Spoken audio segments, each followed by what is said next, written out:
Bahasa, humor, dan kekuasaan. Apa yang salah?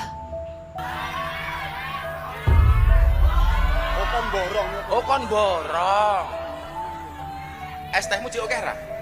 Masih. Ya kono blok.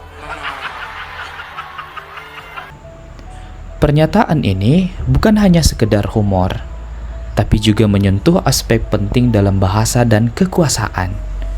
Ketika seorang tokoh agama yang juga pejabat negara menggunakan kata yang menghina seperti ini, kita perlu bertanya, apa sih dampaknya? Nah, mari kita telusuri dengan pendekatan linguistik yang lebih mendalam. Dalam sebuah ceramah, humor bisa menjadi cara untuk mencairkan suasana. Namun, kata-kata yang digunakan harus tetap memperhatikan etika komunikasi. Di sini, seorang tokoh agama sekaligus staf khusus negara menggunakan kata go yang jelas merendahkan martabat seseorang. Nah, pedagang ST ataupun bapak pedagang ST yang menjadi objek ejekan ini hanya bisa terdiam. Sementara audiens tertawa terbahak-bahak.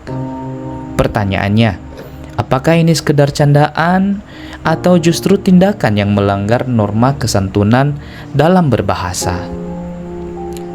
Dalam teori pragmatik yang dikembangkan oleh Brown and Levinson, bahasa tak hanya menyampaikan pesan, tetapi juga membangun dan merusak hubungan sosial. Nah, dua konsep utama yang dilanggar dalam ujaran ini adalah yang pertama, positive phase. Setiap individu ingin dihargai, diakui martabatnya. Namun, dalam kasus ini, dengan kata go, bapak pedagang ST diperlakukan dengan merendahkan meskipun tujuannya adalah humor.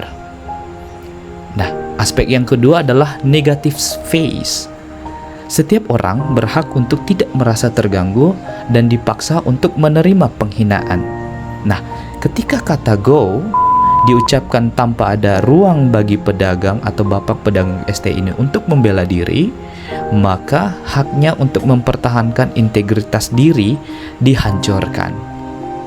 Kedua pelanggaran ini menciptakan apa yang disebut dengan face threatening act, adalah sebuah tindakan verbal yang merusak citra diri individu. Jika kita melihat fenomena ini dari perspektif sosiolinguistik, humor mungkin bukan hanya soal tawa, tapi soal kekuasaan. Tokoh agama yang juga pejabat negara tentunya memiliki posisi otoritatif di atas, sementara bapak pedagang ST berada di bawah. Dengan menggunakan humor untuk merendahkan, status sosial ini dipertegas, bahwa yang seharusnya menjadi alat untuk menyatukan justru menjadi sarana untuk meneguhkan hierarki yang ada.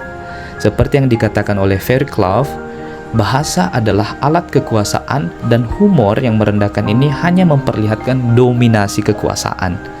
Nah, sebagai tambahan, kita harus mengingat bahwa humor bisa sangat berbahaya ketika dipakai untuk menstigma atau mengejek kelompok yang dianggap lebih lemah.